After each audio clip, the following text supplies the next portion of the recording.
This session with Michael Dummett begins with a presentation of Donald Davidson's views about the relation between the concepts of truth and meaning. Davidson describes what he believes should be the aim of a theory of meaning, and he discusses how this conception now differs both from his own earlier views and from the views of Michael Dummett. Davidson then defends his position against Dummett's objection that he illegitimately takes the notion of truth for granted when giving a theory of meaning. Davidson suggests that understanding the notion of error is a necessary condition for being able to interpret someone, and they discuss the relation between this notion and the notion of giving a reason for a belief. An interesting digression follows concerning Davidson's thesis that the only thing that can be a reason for a belief is another belief. The question of how we acquire the notion of truth is raised. Davidson argues that is when we acquire the notion of truth, we acquire the notion of falsity at the same time. He holds, however, that this does not commit him to bivalence, and he responds to Dummett's arguments to the contrary.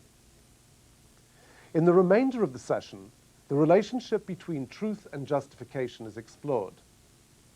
Dummett argues that truth is a sophisticated notion, consisting in more than just our capacity for giving reasons for what we say.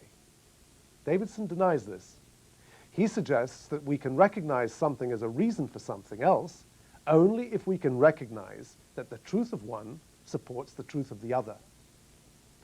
By employing a number of different examples, Dummett tries to persuade Davidson that our understanding of the logical constants comprises more than just our understanding of the rules of inference that govern them. Now, if Dummett were to convince Davidson of this, it would seem that Davidson would then have to acknowledge that our understanding of the logical constants consists in our understanding their truth tables. In this case, the notion of truth involved is the sophisticated notion mentioned above. Davidson, however, refuses to accept any of Dummett's examples and remains unpersuaded by Dummett's suggestions. We now join the discussion at the London School of Economics.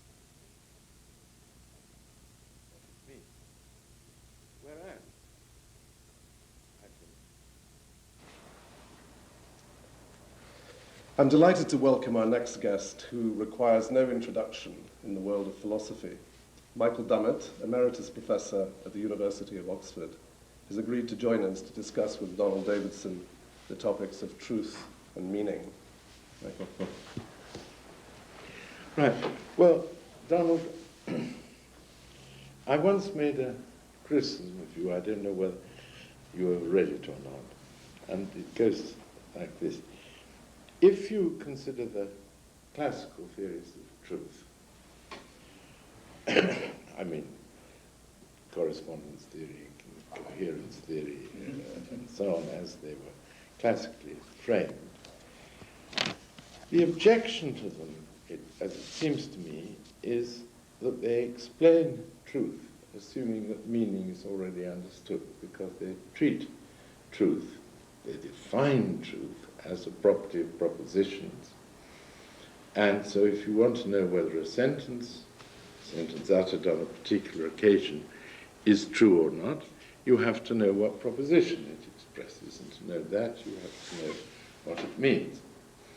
Whereas, I think, it's clear that truth and meaning are concepts that have to be explained together. A single complex explanation will elucidate both concepts. It's useless to take one as already given and then try and explain in terms of it the other. Well, now, what I accused you of was doing the opposite. That is to say, taking truth as already understood and trying to explain meaning in terms of it. And I thought this was subject to the same criticism. So what I want to ask you is, first, do you think that that's a valid criticism of your earlier work? And secondly, is it now inapplicable to your later work?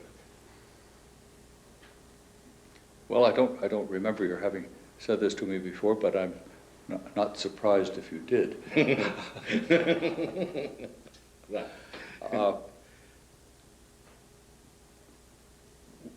With respect to the first point, which is not what we're disputing at all, is it the case that we somehow miss the point if we try to define truth on the assumption that we already understand the truth bearers? Yes. And whether those are sentences or propositions or whatever. I could see that there would be reasons. I mean, you're assuming a lot, obviously, and there's clearly a sense in which you don't understand lots of utterances or sentences if you don't already know, in some sense, if you don't already have the concept of truth. That seems to me right. But supposing that you have both those things, you know what a lot of sentences and utterances mean, and you have the concept of truth, there's still a philosophical question of how to, well, as many people have thought of it, how to define the notion of truth, because you could know both of those things without knowing how to define it. So I don't think that's, I mean, it's not pointless to consider correspondence theories, coherence theories, and so forth, realizing that, of course, a lot's being taken for granted. I mean, you wouldn't know if you'd succeeded or as in the actual cases, failed, unless you already knew what truth was.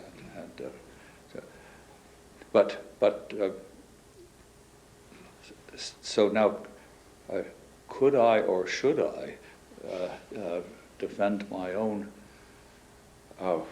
work insofar as it looks as though I start with the notion of truth and try to work up to the notion of meaning? Well, let me see. Have I changed my mind about this? No, I don't think so, though I may see some aspects of it in a different way than I once did. So let me try to defend something. I mean, there's so many different things one might be trying to do in philosophy. And I have thought of one way of stating the goal of a theory of meaning in the following way. We might just make it our goal, because we have to say what it is we're trying to do.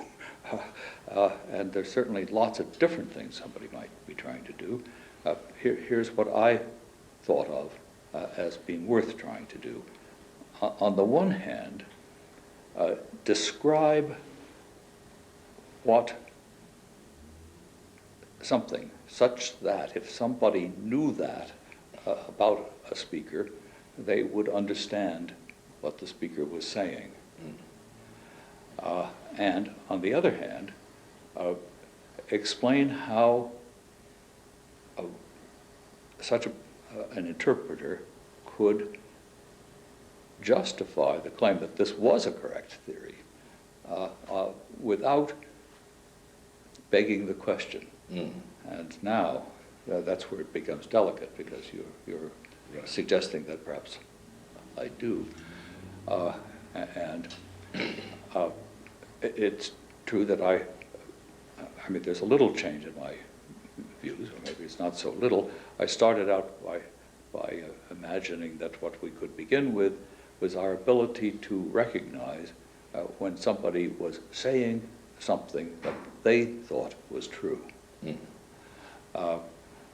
So in one sense, that would be starting with the notion of truth. And I've shifted from that to rather being the basic data being that you could tell that somebody preferred that one sentence be true rather than another. But the difference between those, I don't think, would be what you're asking about, because both of them require the notion of truth. Yes. Right. Now, what question does this not beg would be the way to put it. And here's what I've said about that. Obviously, if somebody holds something to be true, that is, the speaker has the concept of truth, and if that's what I'm using to describe what they're up to, I have to have the concept of truth, and I, the interpreter, in one of the scenarios that I've described, also have a language. So my task is just to figure out what the other person's language is. Now, the starting point here is the extensional relation. This speaker holds this sentence true under such and such circumstances. Now, it's not as though this is going to take us from something non-psychological to something that is. So it's not trying to get rid of psychological concepts. But the idea, at least, is we'll have just this single qualitative relation. And on the basis of it, we'll end up with a theory that individuates the utterances of this person in terms of, let's say, assigning a propositional content to them. Now, that's the progress. And in one sense, it's quite a lot. I mean, if you could do this, that would be a kind of progress. And in fact, I would say it throws a very indirect light on how somebody who wasn't into the system at all could catch on to it without yet being able to individuate any of the speaker's propositional attitudes, or let's say just one, holding true. So if you could build this complicated holding a sentence true, where the interpreter doesn't know what it means. Yeah, sure. And the thought is, and this defense, by the way, if it's a defense, is in Quine, and that is, if what I'm detecting on the speaker's part is not cases where he's holding a sentence true, I won't get any theory that works at all. I just simply won't make any sense out of what they're doing. So I can try various things, and one might say it's not as laborious as that, in fact, for many, many reasons. I mean, when real people are learning to understand each other, they don't have to start with this.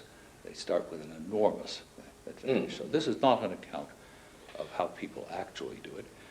It's rather an answer to the how possible question. So it seems to me that there are some questions that aren't begged.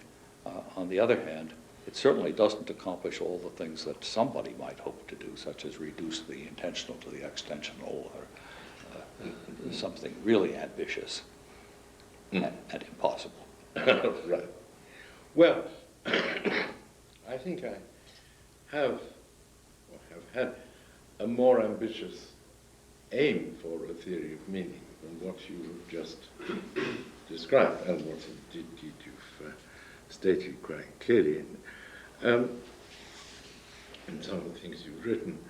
That is to say, well, fundamentally, I want the theory of meaning simply to explain how language functions. But let me put it by saying it is to explain what it is to grasp the notion of meaning. This is done, will be done, by taking some sample language and explaining what it is to understand that language. Once you know that, you can see what in general it is to attribute meaning to sentences, or to have the concept of meaning, because if you don't understand a language, obviously you haven't got the notion of meaning in the sense of linguistic meaning. And I thought that it's impossible to explain that in such, by assuming that the person whose grasp of the concept of meaning is to be accounted for. I'm sorry, I can't remember how that sentence began, but explaining, assuming that the person whose grasp of the concept of meaning is to be accounted for has in advance of the concept of meaning the concept of truth. I don't think, I mean, of course, I'm not denying that you could follow this strategy of attributing to the speakers of the language an attitude of holding true the sentences, but it's perfectly clear that they wouldn't hold any sentences true unless they understood what they meant. Sure, of course.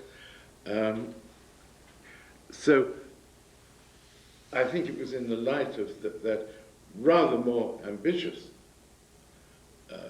aim for a theory of meaning that I was making that criticism. Yes. I'm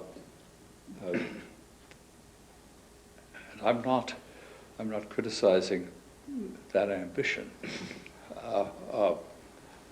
So, I mean, we're not going to leave it here and just say, well, you have one ambition and I have another. No. I mean, I see some things that I think I see something to say about. I mean, in one sense,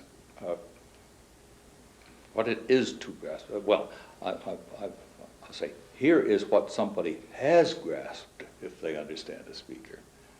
But now if you say, no, well, what is it for them to grasp it? Well, the way I was just describing it, we have two people, each of whom has a language, each of whom has a more or less fully developed set of concepts and so forth. And their only problem is to figure out what the other one is up to. Yes. That throws light on something. And if I were right, it throws some light on the relationship between truth and meaning. But if you say, but what is it to understand either one of these concepts? I see some ways to approach this, but I doubt that they would satisfy you, and they don't seem to me fully satisfactory either. I'm willing also to talk about the situation in which one person has a language and the other one doesn't have any language, and I would say doesn't in any real sense have propositional thoughts. I think of these two things as going together. Perhaps you do. I do too. Yes. I mean, not everyone agrees with us. I know that, but they're not here.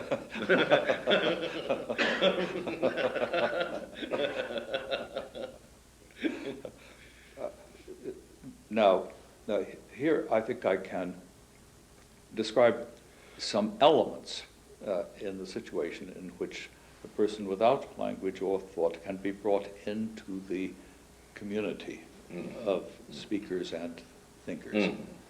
Of course, it's not a detailed, factual account, and in fact, I think there's a problem that can't be solved, which is how to describe the state of mind of somebody who's halfway there. People who describe language acquisition seem to me are in much more trouble than they think they are. Yes. When they try to describe the stages through which this goes. But I think I do see some of the necessary conditions for that. And they do throw some light, or so it seems to me, on where people get the concept of objectivity. That is, that there's a difference between believing something and its being that way, or just having a concept. Because if you have a concept, you're already there. I mean, to have a concept is to know that some things fall under it and some things don't, and you might get it wrong from time to time. And I think that is a tremendous problem, and that it may be that was part of what Wittgenstein was after when he talked about following a rule, and the difference between just acting in a regular way and having the idea that there's a right and a wrong way of doing it.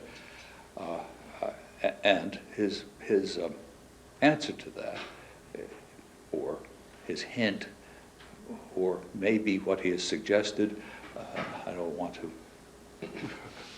bother with that. What he's inspired me to think may be there is at least this much, that interpersonal relations are essential to getting the idea of true and false, or right and wrong.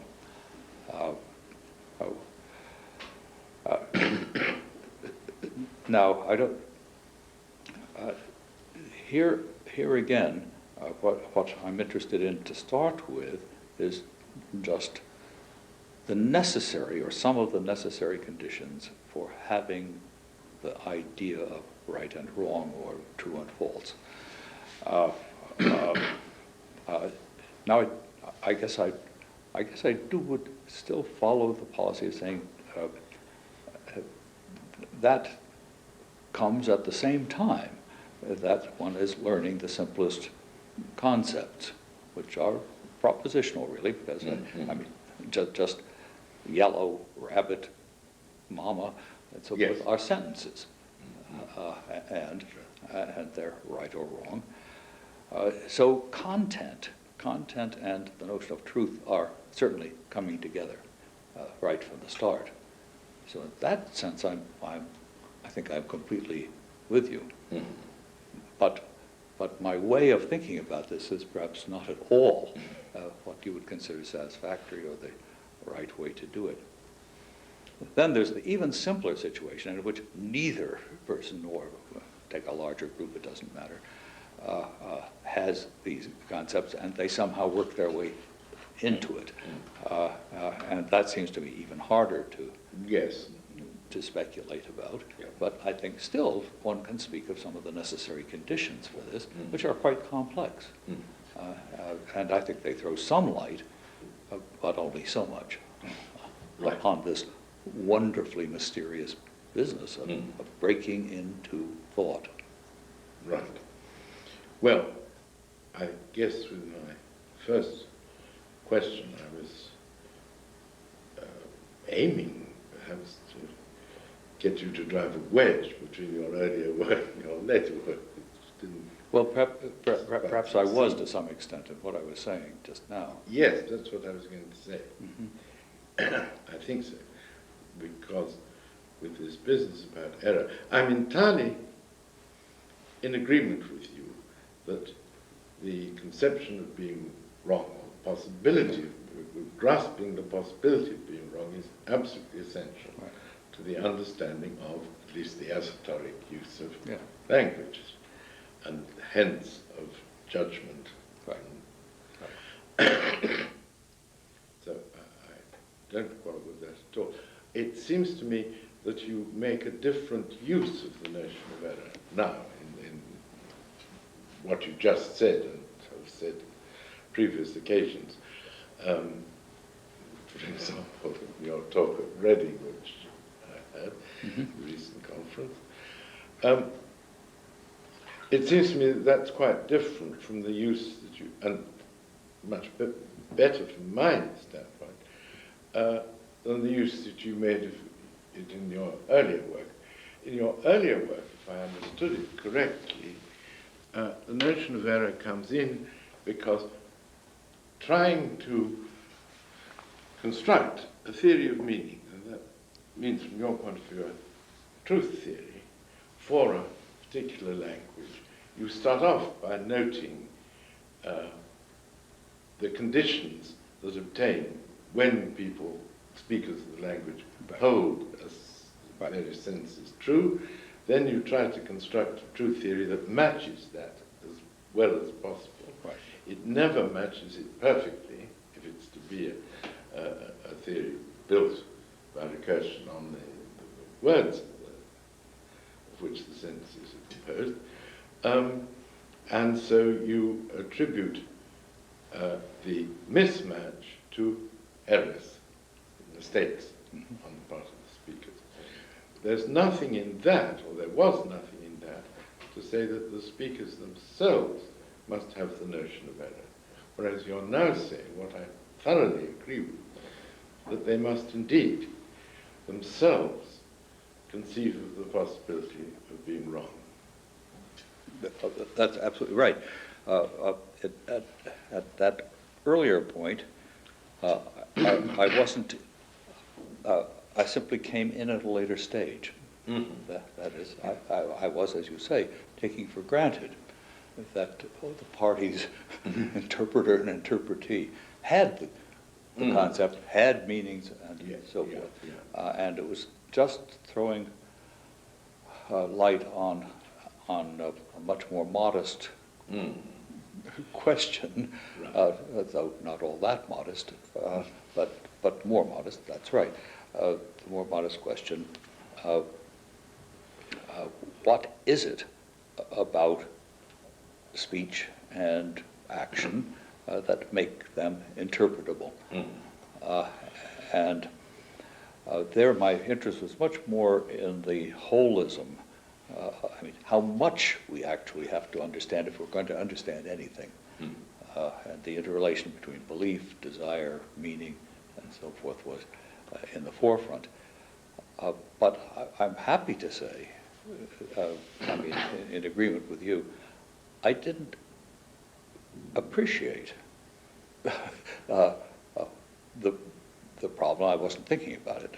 The problem of accounting for, giving any sort of account at all of how we get the concept of error, and therefore of objectivity and of truth and all the rest.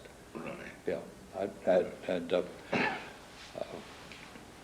Yes. This has come to dominate my interest now, but it certainly didn't then.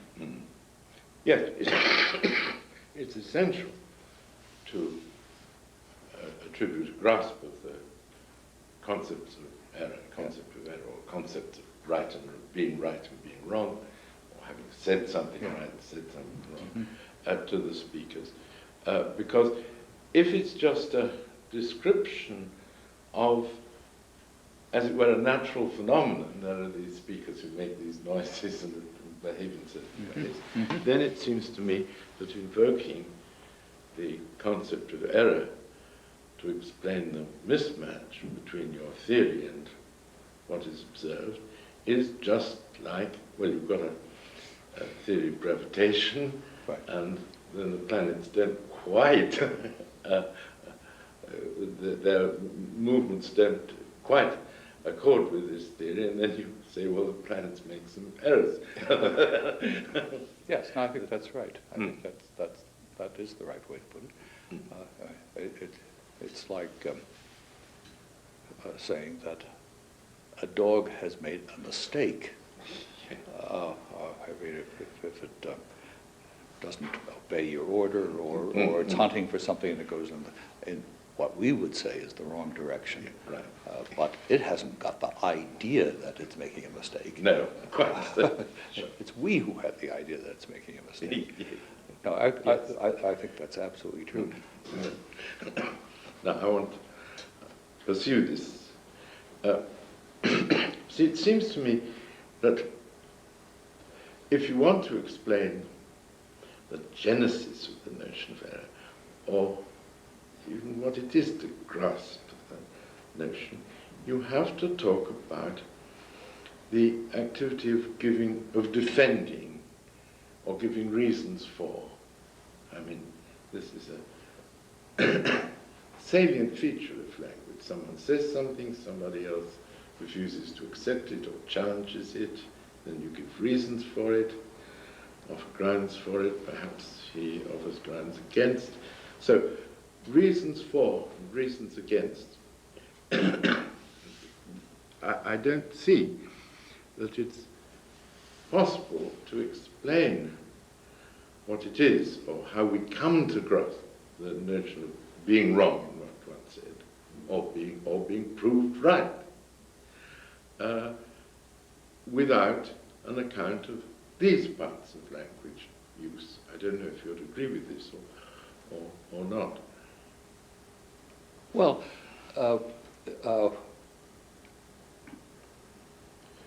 well, I certainly would agree that if you're in a position to do that, to ask for reasons, then you certainly already have got the concept of error. You've got thought, propositions. If you can entertain propositions, you've got the concept of error. So there's a sense in which I think that would certainly be a sign that you had it, but as an account of how you got it, it seems to me to come very late. I mean, it's as if you're already speaking, and your words already have a content, and so now somebody asks you, why do you think that? I mean, you couldn't ask that question or answer it unless you had a language and meaning and the concept of objectivity and truth and so forth. So I don't see how that could be an explanation of how we got it. Well, I'm not sure about that. It seems to me that as you acquire language, one of the things you slowly learn to do is to give reasons. Of course, it doesn't mean to say you have to have full-fledged notion of a reason for, or a ground for, and so on. But you're taught this practice. If someone says, how do you know? Or why do you say? You've got to answer. And you're taught what counts as or you come to learn what counts as a reasonable answer for various different cases.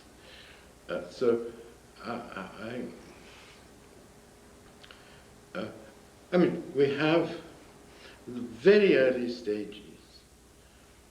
The child doesn't have the notion of a reason for something, or even the notion of being right or wrong. He may be corrected, he says something. Yes. But so it seems to me that, I mean, if we're describing what you have to grasp a language, and what in particular you have to grasp the meanings of particular sentences, this practice of giving reasons for and against is something that has to be invoked. It's a practice, of course, within the language, and people who engage in it are people who speak the language, or speak part of the language at least already. But if the language didn't have that practice embedded within it, if the practice of speaking the language didn't allow for challenging, defending, giving reasons against, and so on, then we should have, well, start with a very impoverished notion of error, right and wrong. No, I think I'm getting it. There might be a stage at which you wouldn't say that people have a language, but they have learned to utter sounds in appropriate situations. Yes, where we adults who are into all of this actually interpret them as saying things that are true or false. But so far it's just a disposition that they're exercising. Yes, exactly. And it's not as though they have the idea that they might get it wrong. And of course, we may alter that disposition for the better in the sense of getting them more and more attuned to the circumstances in which this ought to be said or would be true, let's say. But still, all we're doing is training them, so to speak, to jump through the hoop and making the hoop higher and higher, harder and harder, and so forth. But it's still not thought. And of course, it certainly would be a sign that they've got it if they could give reasons. And I can see this. Of course, when it becomes propositional thought, and therefore the notion of error is there, propositions have logical relations to each other. Right. And that's where the giving of reasons, or just of accepting one sentence if you accept another, shows that you're beginning to make the kind of connections that involve grasping the content. I mean, I don't, and all that seems to me right. I don't quite see, well, nothing wrong with focusing on giving reasons. It seems to me there are lots of other situations in which one would reveal that one is catching on,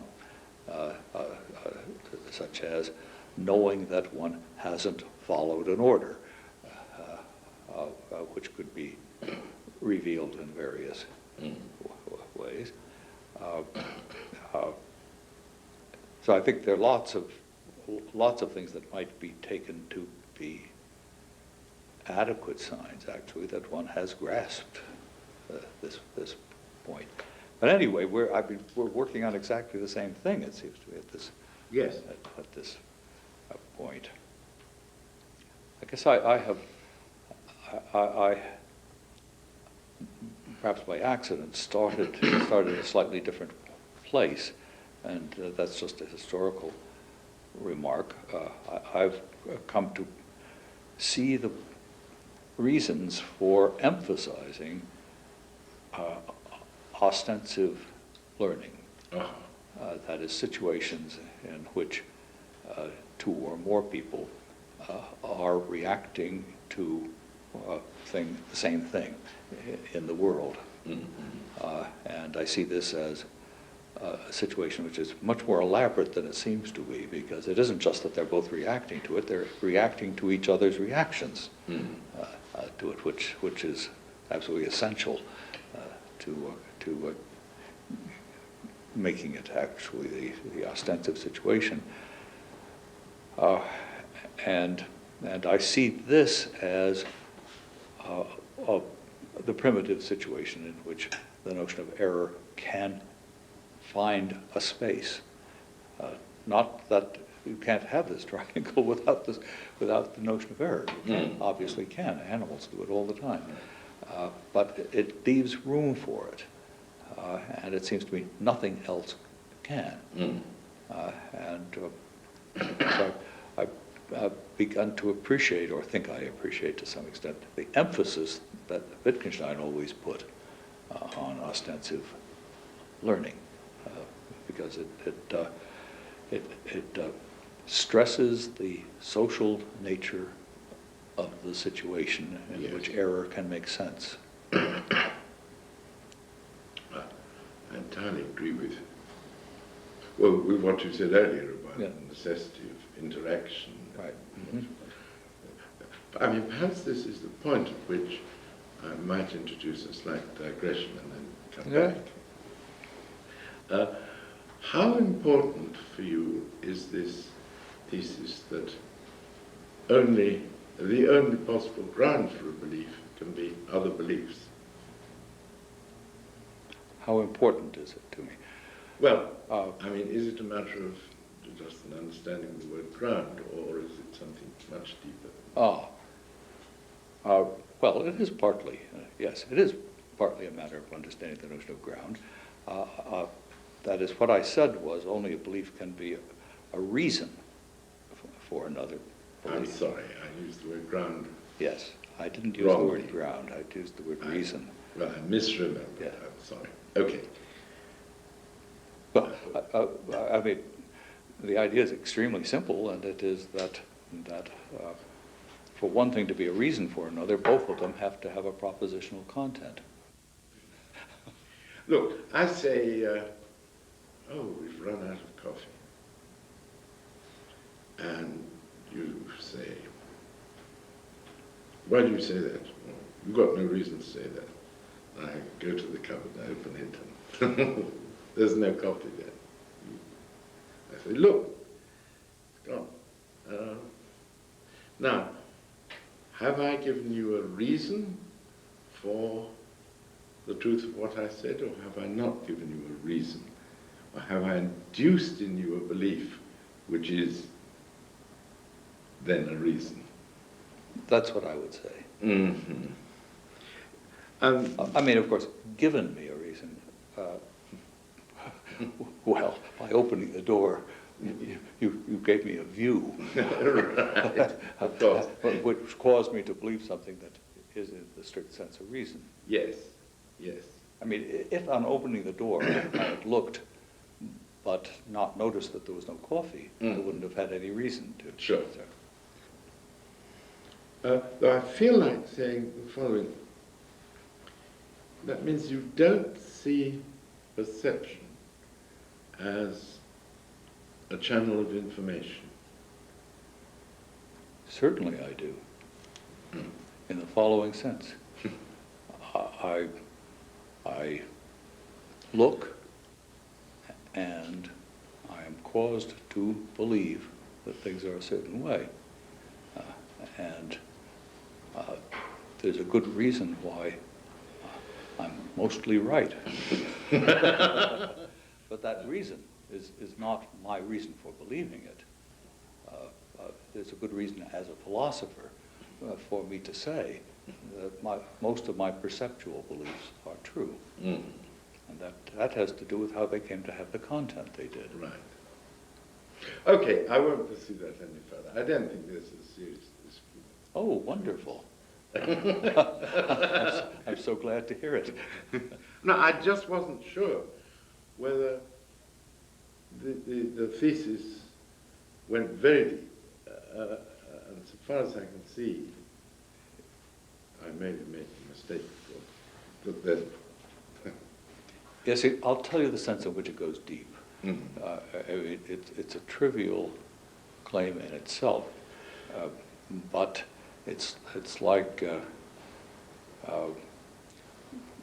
digging with a spade under a plant and cutting its root off. That is, it's an argument against all sorts of empiricisms and so forth, which look for the justification for our empirical beliefs in something which is not propositional in character. And it says, wait a minute, how can that possibly work?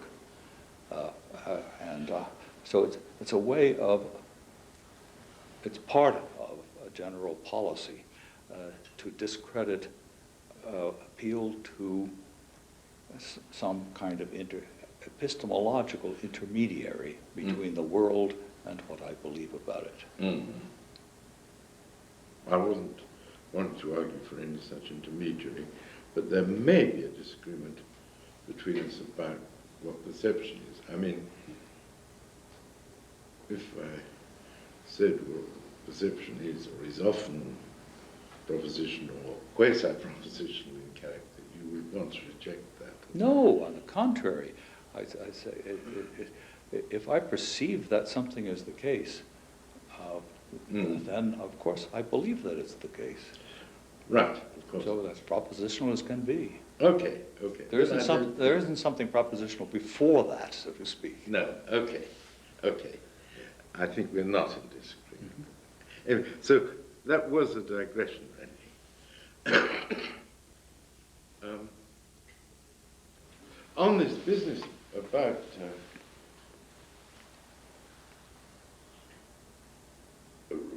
the practice of giving reasons for and against, I'd just like to say this is not a... Well, you've sometimes rather cautiously indicated your agreement with Quine's famous thesis of indeterminacy of translation, though so far as I know you've never done anything much with it.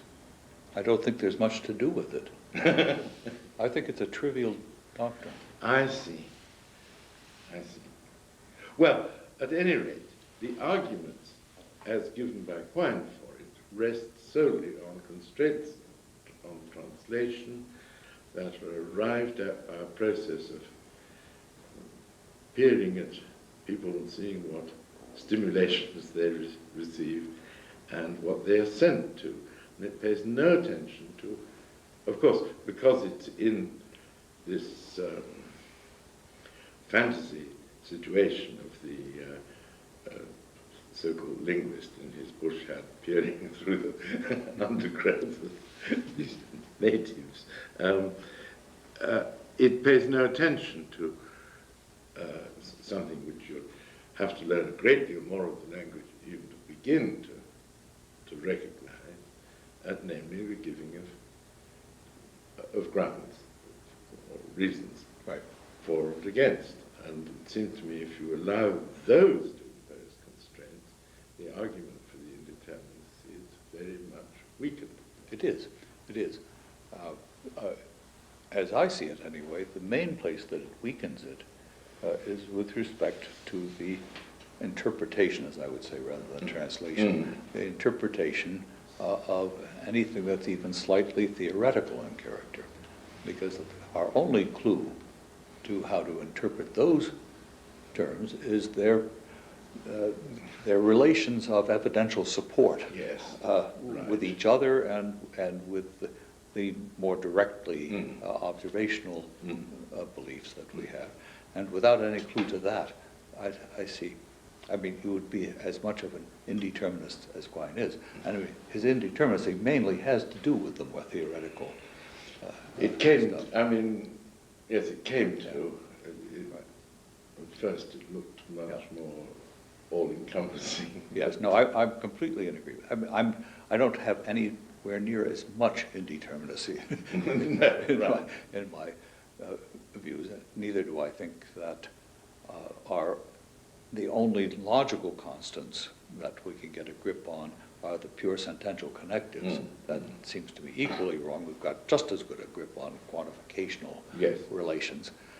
No, I think there are two kinds of indeterminacy, neither of which seems to me to be of any great importance.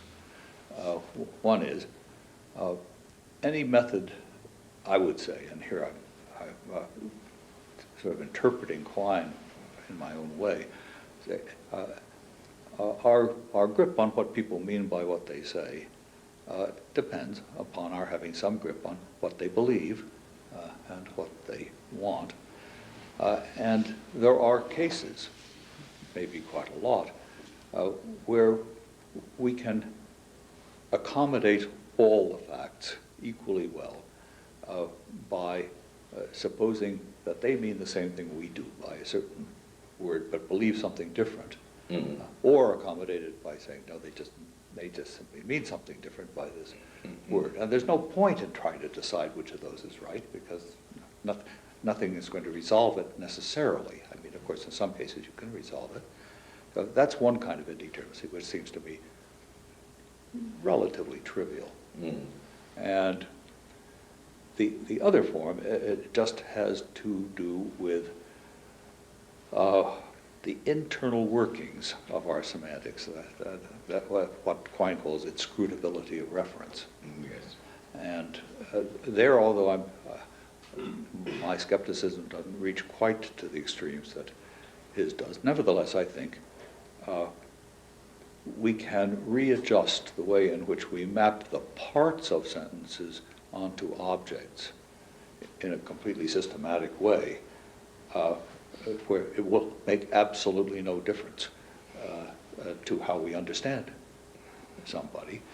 And I think of that as being exactly as significant as the fact that we can measure temperature in centigrade or Fahrenheit, which is of no interest whatsoever.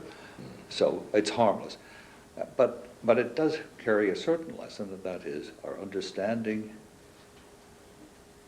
of language depends completely on our understanding of sentences. Right. And how you break up the interior is it's right or wrong only in what it delivers on the level of sentences. So I think of grammar, syntax, semantics, and all of that as being some workable account of how sentences are related to each other, and of course of how they're related to the world. But we can keep track of those things in different ways. No. Well, I don't want to pursue this. I'm not quite sure that I agree with this last remark to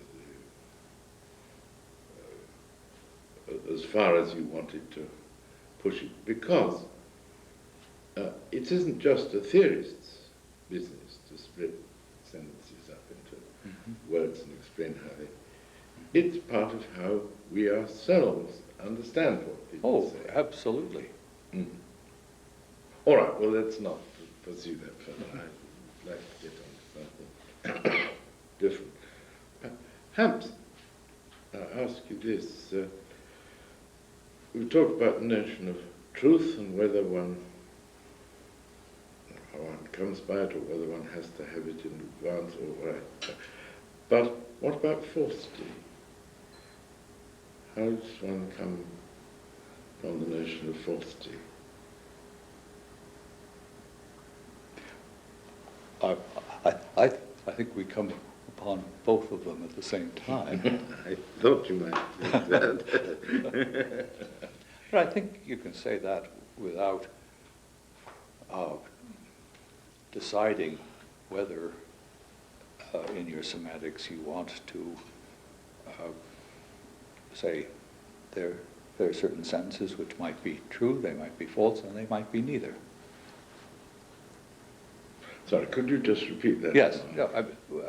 I don't think to say that we understand the notion of falsity at the same time that we understand the notion of truth, that in itself indicates that there mightn't be sentences whose truth conditions we understand, but they might not be either true or false.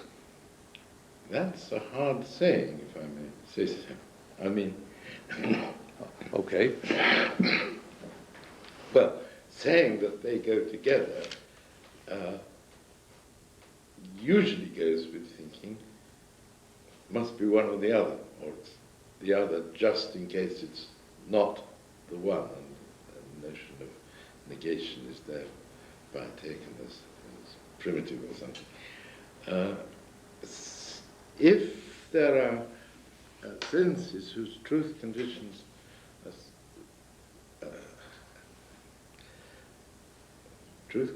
and falsity conditions are such that they might neither be satisfied, then it seems to me one must have a notion of falsity which no doubt excludes truth, but must be given separately, must be given alongside that of truth. Well, maybe. I mean, I do prefer trying to do things in two-valued logic, but that's... I know you do. But that's for simplicity's sake, I think, and not because I think anything dictates that at all. It seems to be perfectly possible to say, with respect to, let's say, a sentence like Pegasus is a horse, well, we know it would be true if the name Pegasus actually attached to a horse. We know it would be false if it attaches to something, but that thing is not a horse. And we can say it's neither true nor false if that's not the name of anything.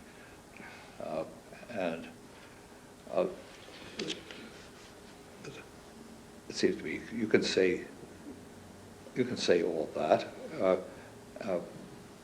and it gives an account of the relationship between the notion of truth and falsity, but it allows for the possibility of a third value. Well, you can say that, but the question is, what is the point of saying it?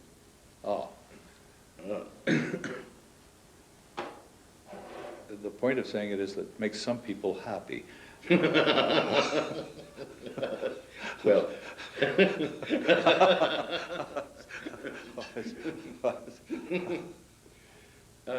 it seems, well, of course, that's one reason for saying it.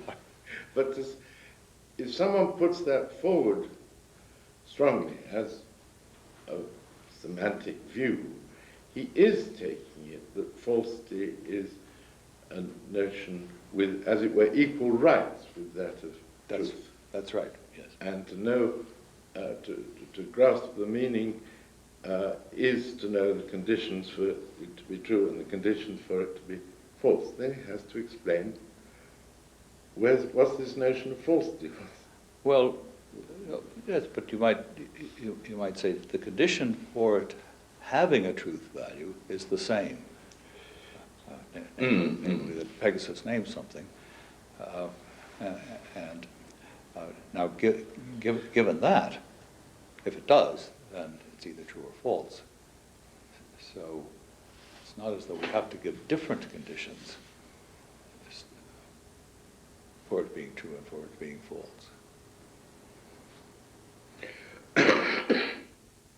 Well, what I really want to get at is, no, let me go back a little way. Some time ago in our discussion, you introduced the notion with which I thoroughly concurred of a grasp of the idea of correctness or incorrectness in what one said or what one asserted at least. And I utterly agree with that. But there is as it seems to me, truth is a more sophisticated notion, a more refined notion, than that of just being right in what you say. Because, and especially so, if you connect it or explain its acquisition in terms of the business of giving reasons for or against. If I say something and you challenge me and then I'm not able, I don't come up with any support for it. And not because I say something, look, I'm not tired at the moment, but I just show myself to be unable to give any support for what I say, then you're certainly entitled to reject my assertion. Indeed, you've shown that I was not entitled to make it. But that's part of the practice of challenging, giving reasons, and so on. It doesn't yet leave any room for someone else's judgment or some later judgment that what I said, though I had no good reasons for it, was nevertheless true. The notion of truth is a more sophisticated one than that of just being right in the sense of entitled to say it, or wrong in the sense of not entitled to say it. So I think you have to cross that gap before you talk about truth. I'm not sure I see what the gap is. The gap is that, but look, as far as a great deal of linguistic interchange is concerned, what the speakers have to know is what shows that someone was right and indeed entitled to say what he did. That's he must be able to give suitable grounds. Then it may or may not be conclusive. They might be inconclusive grounds, but nevertheless some reason for saying it. And quite a lot can be explained in those terms. Also, in terms of giving reasons, conclusive or inconclusive, against what was said. But it seems to me, when you talk in these terms, you haven't yet got to truth and falsity, because these are properties that attach to utterances of esoteric utterances, independently of the speaker's abilities. Whether he could defend it or not, whether he could give grounds for it or not, is irrelevant. Well, I mean, it's relevant, but it's not decisive when you're discussing whether what he said was true or false. Yes, I guess I'm not quite as convinced as you are that somebody who can give reasons isn't using the sophisticated notion of truth. And I say that because to be a reason, what you offer as a reason has to have a connection with Yes. what it supports, and that connection, it seems to me, can be explained only by talking about the truth conditions of these sentences. You wouldn't be recognizing that one was a reason for the other if you didn't know that the truth of one supported the truth of the other. Well, I don't think that's... I think that you can learn what it is to give an argument for or grounds for what you say without yet having the notion of it being true independently of whether there are any grounds around or available or any argument to hand. I didn't want to talk about mathematics, but actually mathematics is a very clear case of this, because you can know what it is to give a proof statement, and you can also know that you're not supposed to assert mathematical statements outright unless you know of a proof. You don't have to know the proof, but you know that there is. And that, all that, you can learn without your yet having the idea that the statement might be true independently of there being any proof. I mean, the reason why I say that that you can learn it is that people have learned it.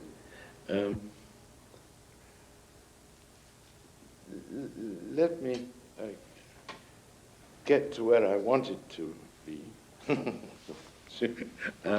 a different way.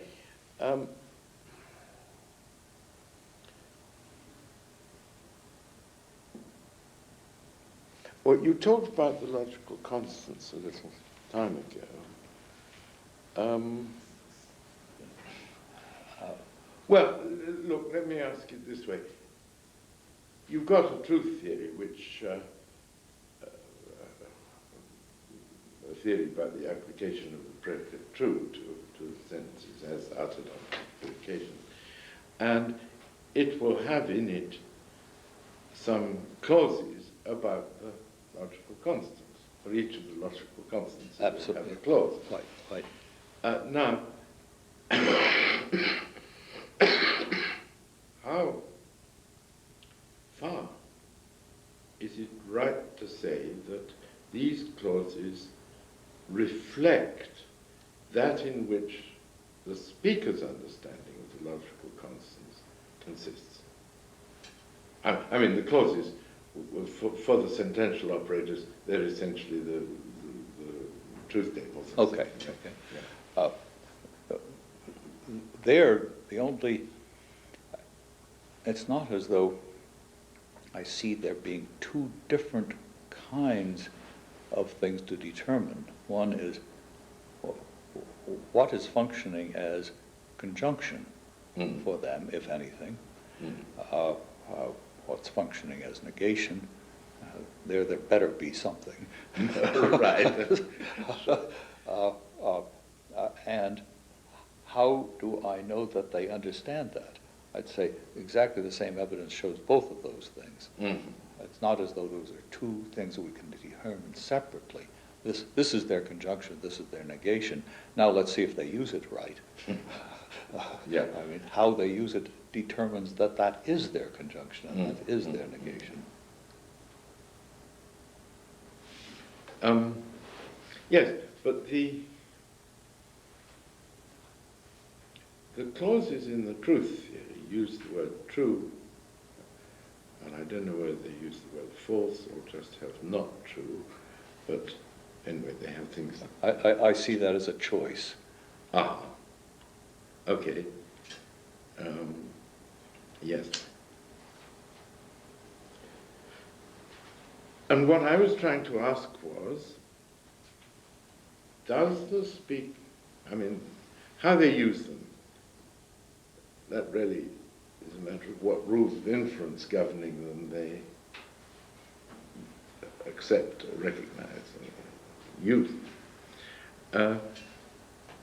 Is there recognition of these rules of inference that in which their understanding of the logical constants consists, or is it based on an understanding which embodies the truth tables as set out in the truth theory? The truth tables we've been talking about, sentential operator.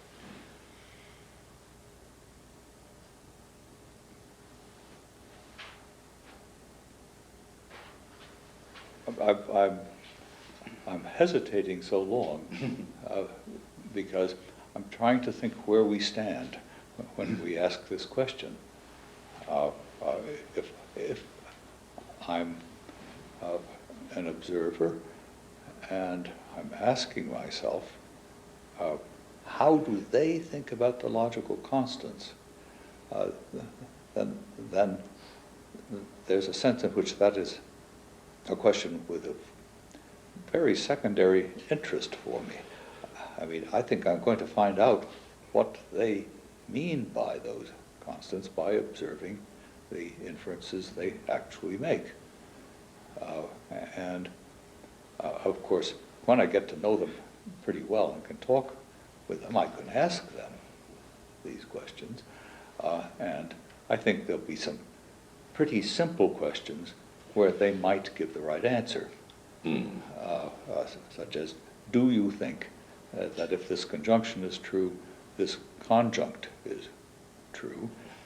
And I'm hoping they'll say, yes, I do think so. But if I really ask myself, how do they understand the ampersand or whatever they're using, then what I'm going to look for is to see whether, when they honestly assent to this conjunction, do they honestly assent to the conjunct? Never mind what they say they do. I want to know what they do. But having found that out to the best of my ability and getting more and more subtle about it as I learn more about them, I don't know that there's some further question that I want to put about how do they understand conjunction. They've shown what they understand by their verbal behavior.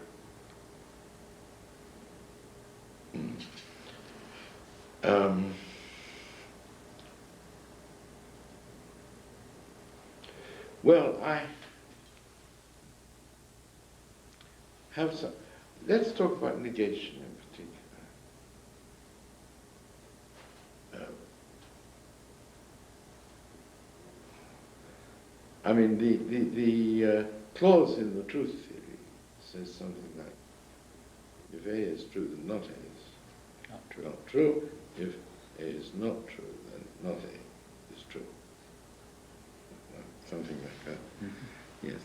Well, now, it seems that, of course, all these explanations have an appearance of circularity because use is not in the meta language. But if anyone is to be credited with a grasp of those principles, well, then he must have some notion of negation, what it is for something not to be the case.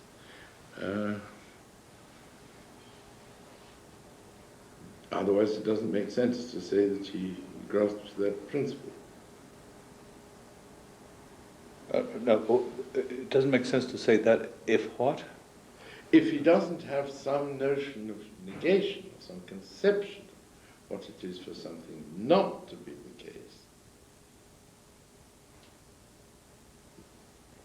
he can't grasp that principle governing the negation operator in his language.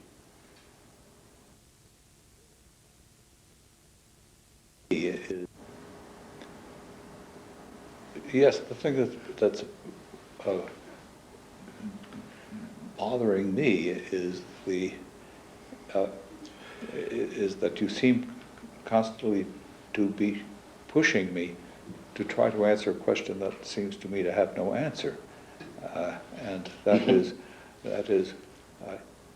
now we know how he uses this expression in connection with a lot of his behavior and so forth.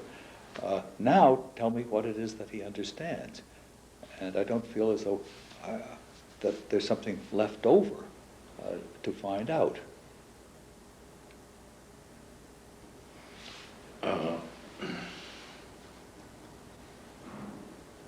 I mean, aside from what seems to me to be rather extraneous. Let me try and get at it another way.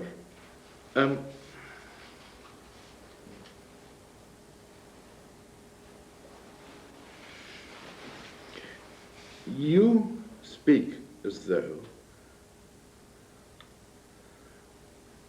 being willing to use certain forms of argument fixes the meanings of the essential words involved in that argument. In this case, we're just thinking of the logical constants. Well, I'm especially thinking of the logical constants. Yes, that's what we were talking about. Right. Sure. All right. Just right, the logical constant. Well, now, is that assumption correct? I mean, could one just have any old set of rules of inference and learn to obey them, and that would itself fix intelligible meanings for the logical constants involved? I'm not sure what the rules are that you're talking about. Any old set of rules. I mean, well, let us suppose that there are some consistent set of rules,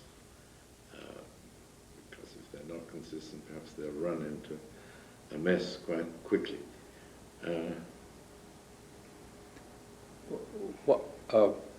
How are they going to learn these rules?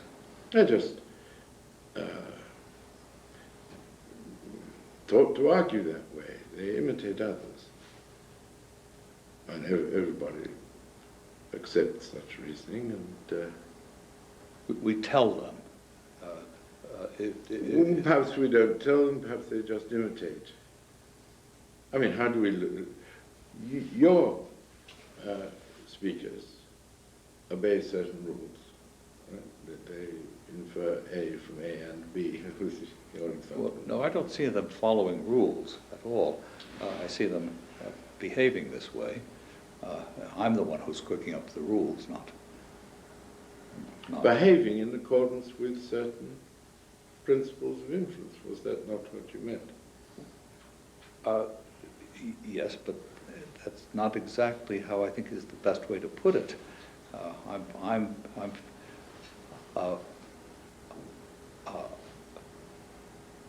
If these are propositions that they're dealing with, then those propositions have certain logical connections. If they act as if they didn't know what those connections were, then I would say those are not the propositions I thought they were. And if I can't find any propositions to assign to their sentences so that they are being more or less rational, I'm going to say I don't have no reason to think they're thinking or saying anything. So unless I can discover a rational pattern in the way they use these sentences, and that also coheres with the contents that I give to the individual sentences on the basis of how they behave with them in the world, if I can't do that, I just don't know what they're talking about. So I'm not saying they've internalized some rules, unless that just means they act in a regular way, or more or less, of course, regular way, which I can make out to be rational. That is more or less in accord with the logical relations between the sentences that they're using. Otherwise I have no good reason to suppose I've identified the content of their speech. Well, now look, you could come across people who spoke a language in which there was some logical constant. I mean, you make out that it is a logical constant because say it's a connective, Okay. a sentential connective, so they regularly form complex sentences using it, but it doesn't fit, won't fit any of the ones we normally use. That behavior, linguistic behavior, and other behavior doesn't fit the interpretation of it as or if or and. So you search around and you might hit on an interpretation, right? How? Well, what they say and do makes sense if it's neither nor. Oh, I see. Or something like that. Yeah, fine. This is just one Sure. case. I see. So if you admit that, you must also admit that you could come across another lot of people who have some connective, let's say, binary connective, which only half fits with one that we use. I mean, half fits in the sense that they will reason with sentences involving this connective, sometimes reason as we should reason. But other pieces of reasoning which involve it, which we should have thought were perfectly all right, if it meant or, they won't accept.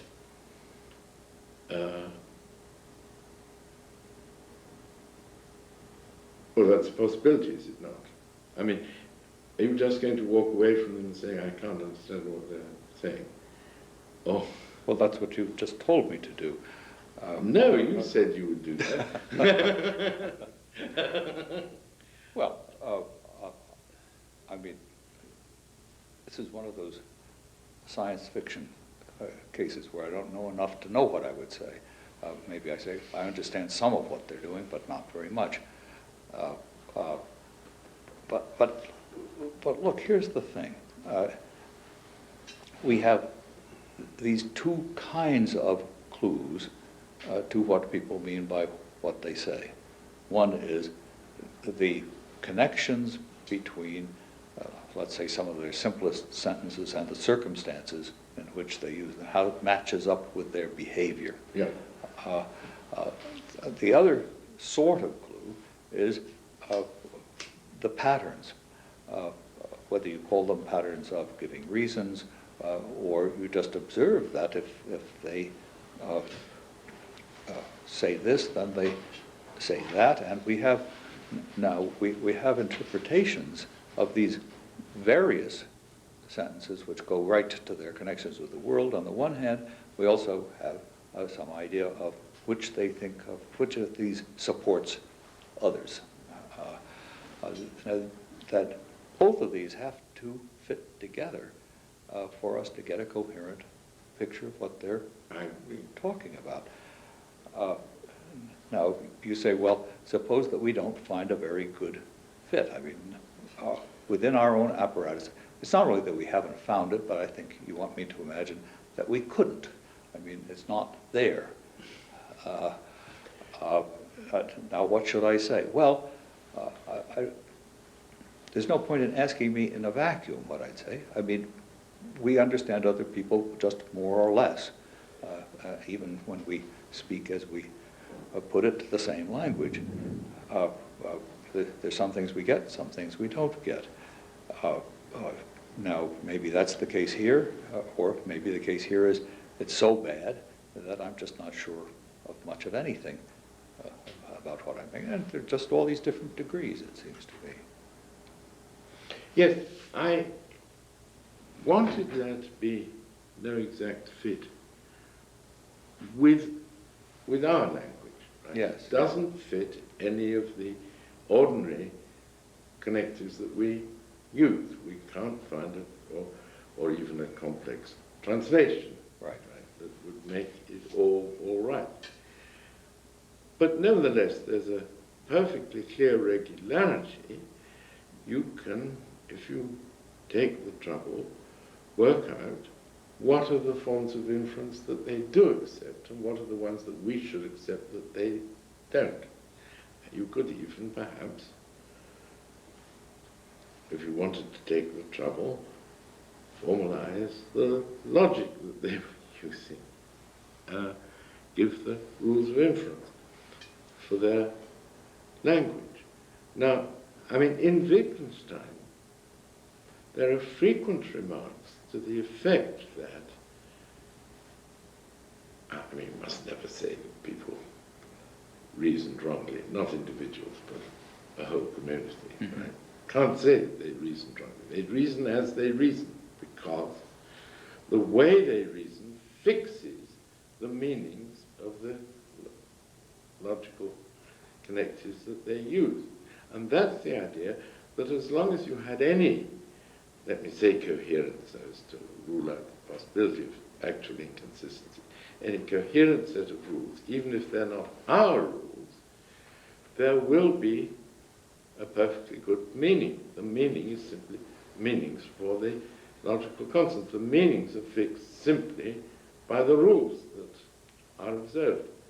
Now, and I was asking you whether that latter was your position. Would you say, you can understand it perfectly, understand their language perfectly well. Of course, we can't translate it exactly into ours, but here are the ways they use these logical constants. They go by these rules,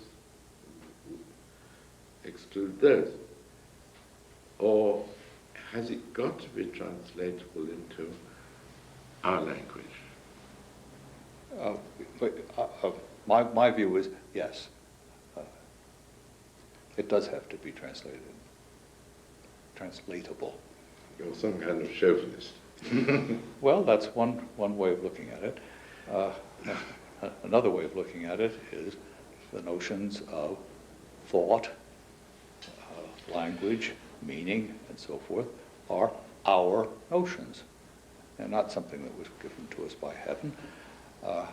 We have these notions, and so we're the judge of whether something counts as rational thought. by which I mean thought. Yes, but it seems to me that you... So we're all chauvinists in that sense. Our concepts are our concepts. Of course, our concepts are our concepts. And the concept of thought is a concept that we have. But I don't think that we can go quite so far as you have done, if I have understood you, in claiming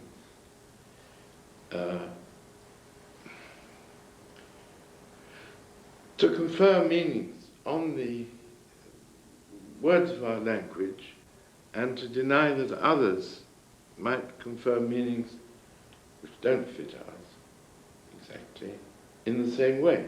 That's as far as I understood you, the meanings of the logical constants in our language are just fixed by the ways we've learned to reason that involve them. We just do this. We observe certain principles of inference, essentially. But if you have some other people who have some slightly different principles,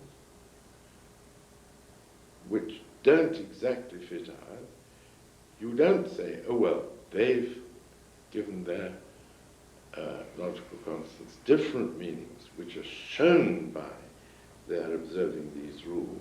You say, we can't translate them into our language, and that means they don't really mean anything definite at all. That's why I call you a chauvinist. No, look, you seem constantly to forget that that these propositions, which are being inferred from each other, also have their connections with the world, and I've got to be able to make those out also. And I make those out by seeing how people act in the world.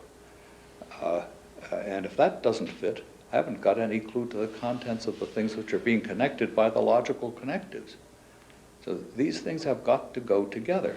And if I can't make any sense of how they go together, then so far I haven't been able to see them as propositions that they're dealing with. If I say, this sentence has such and such a content, then I want to see, well, is it for this person related in certain ways to other propositions?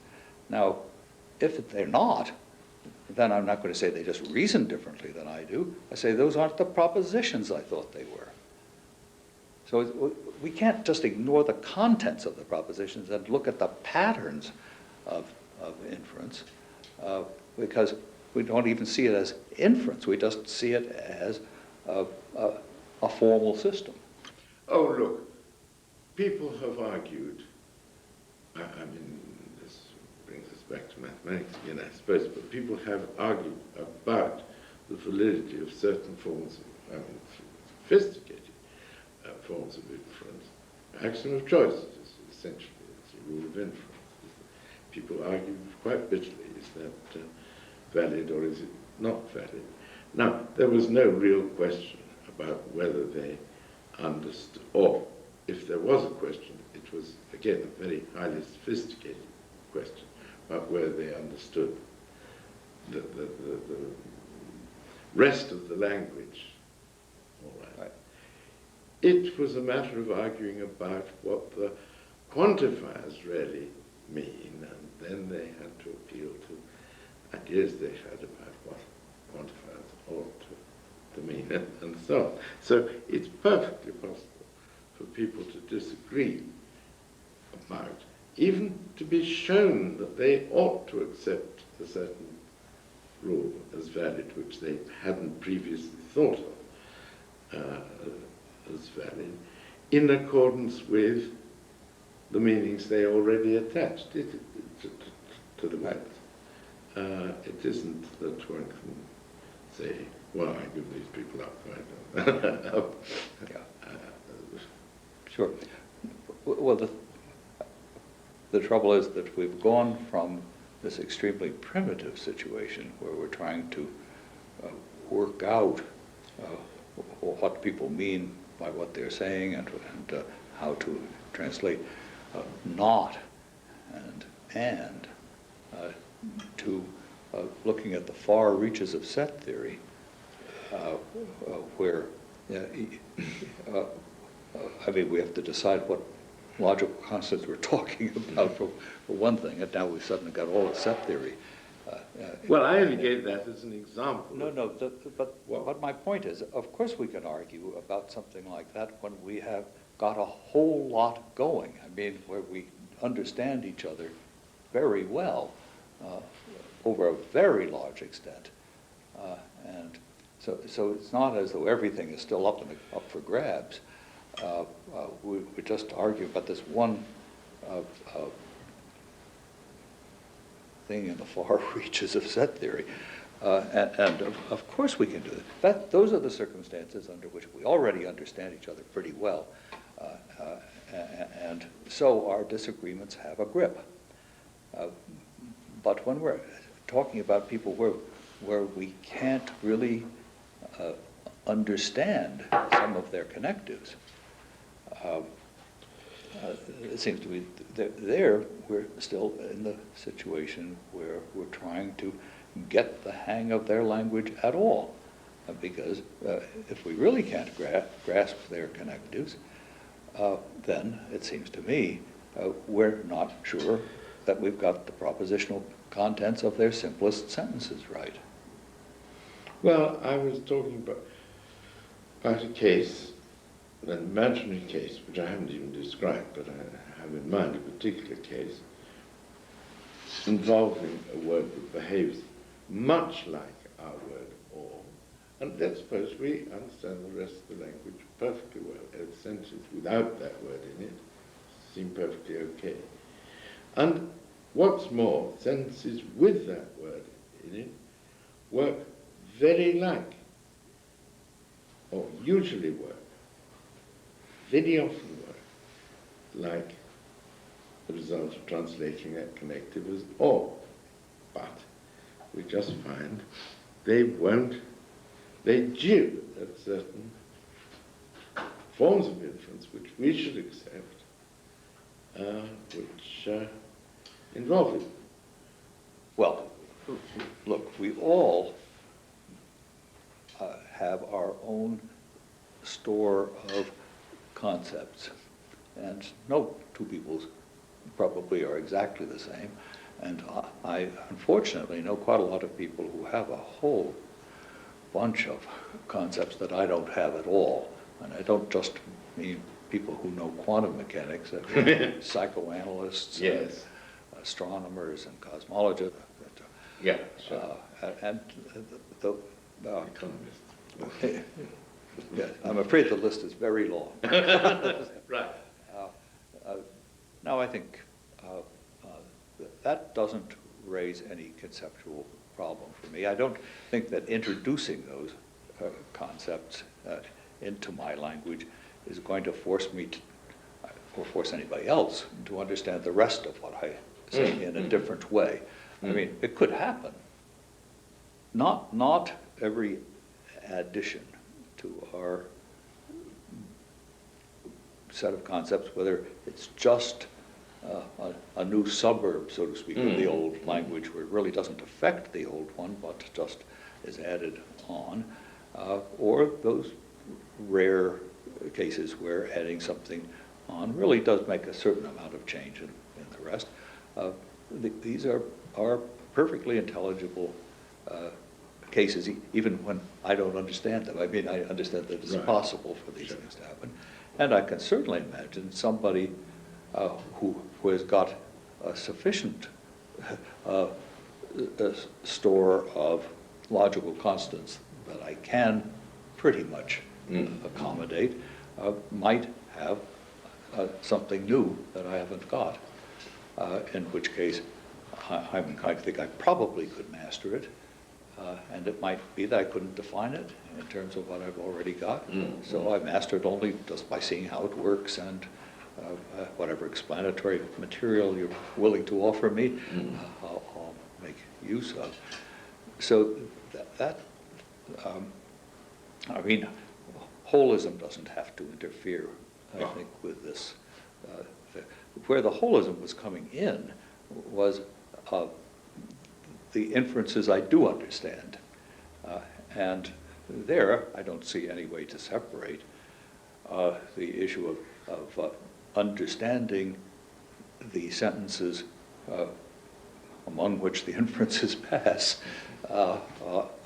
and understanding the constants themselves. These seem to me to interact in pretty obvious ways.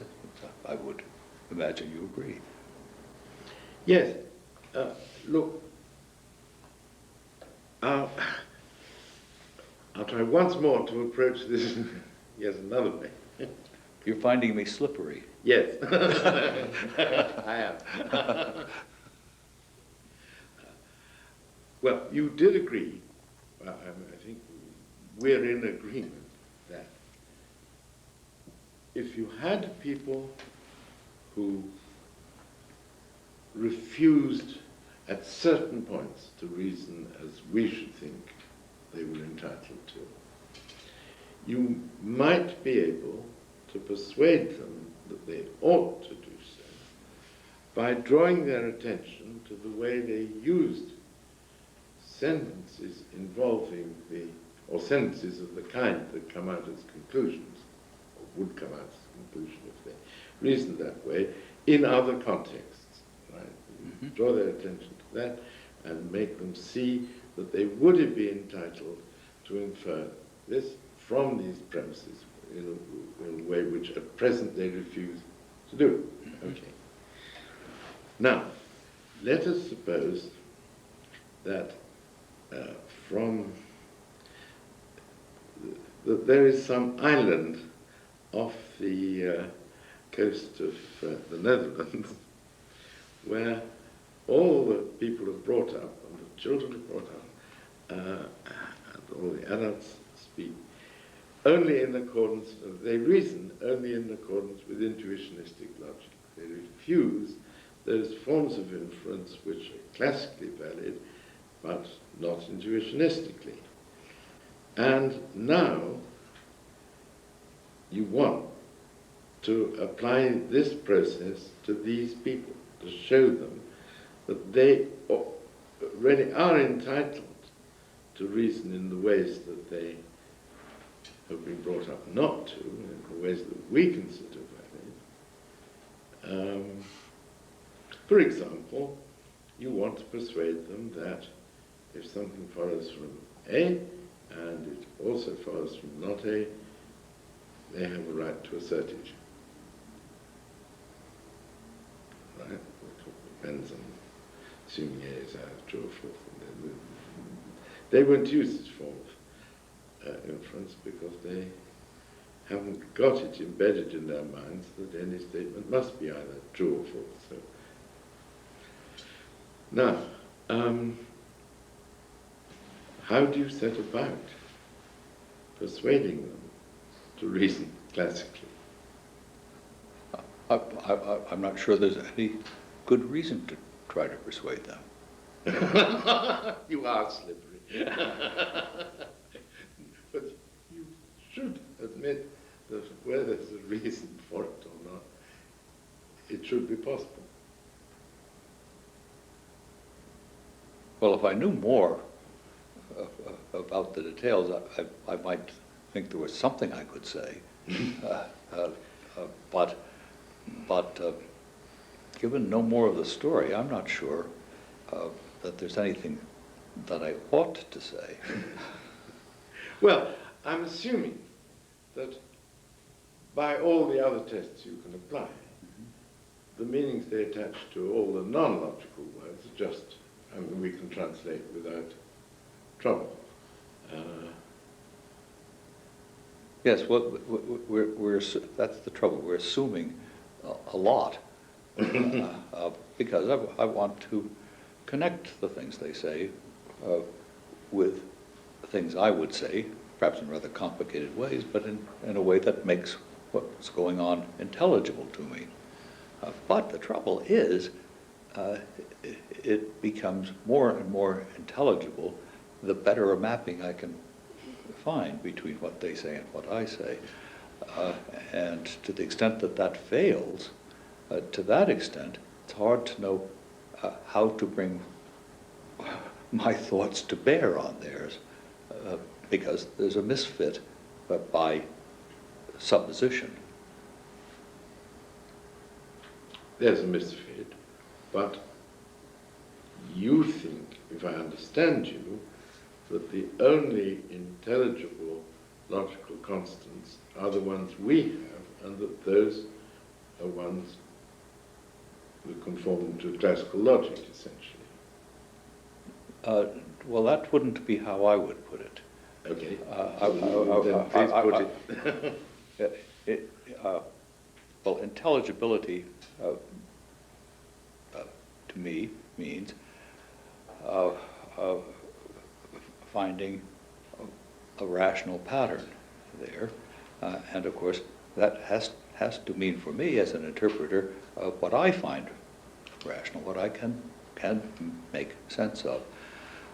It's not that I insist that other people use exactly the connectives I do.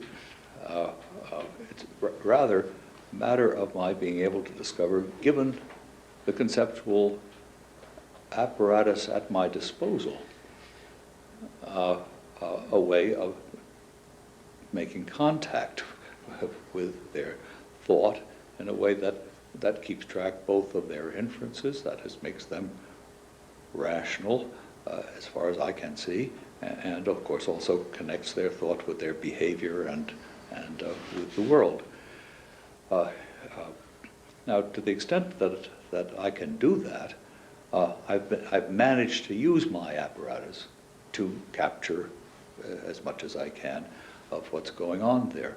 That doesn't mean that there's something special about my apparatus, except that it's all I've got. And rationality for me means finding that sentences can go from one to another in very basic situations, but still, let's say, inferring the instances from a generalization and Sure. little things like that. And Of course they do that. Oh, they do that. Yes. Well, good. Now, so far, so good. Now, how much sense I can make out of the exact situation you're setting me, I don't know. But my guess is that I could probably make perfect sense of it within my own apparatus. Well, I don't think you could translate it, but you could certainly make sense of it to the following degree.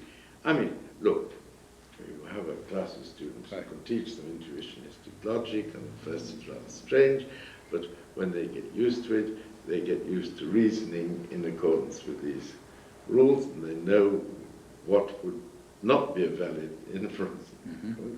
So, I mean, this is the opposite of Brouwer, as it were. They may not be convinced by the background which is given in explanation of why only these rules are valid, mm-hmm. and essentially the background is that that there isn't the gap between having reasons and being true that we talked about earlier, but that the only notion of truth is there being reasons, not of course necessarily that I know, but yeah. That's the background. They may not accept that, but at least they can see what it's like to think that way and to reason in accordance with that. And as it seems to me, if you want to persuade them that they needn't, they were students to start with, but now they're people from this island. If you want to persuade them that there's no need to confine themselves to these forms of argument, you've got to get rid of that background, metaphysical, I don't know what to call it, belief, right? And so I'm really getting back to what we discussed right at the beginning, this gap. How do you get across this gap from there being reasons available to us, or available to being true, independently of any reasons? And that's what I think you've got to get across to these people if they're to reason the way you would like, you think it's right to reason. But I'm not so far convinced that there's anything wrong with what they do. It's different. And I can only say that to the extent that I understand what they're up to. And you may not call that translation, and I'm happy not to, but it's interpretation. I mean, if I can understand what they're up to, then I can interpret that. Right. And in that case, my standards of rationality, of my most basic standards of how propositions are related to each other, I can apply to them. I see how things are going here, so I can fit this in, not necessarily piece by piece, but in a very general way. I see no difficulty about this. In fact, it's a little like learning physics. You can't learn it piece by piece. You've just got to learn the whole theory before you see what any of the terms really mean and how to operate in it. It's like catching on to something else. But of course, your basic idea of how propositions are related to each other hasn't changed. I would be perfectly happy to leave Donald the last word with that. Well, it's not that I think we're totally in accord, but I think it would be appropriate to stop at that point. Well, I mean, I hope you captured that last remark. How was it running? I mean, it's an essential footnote to our discussions. Right.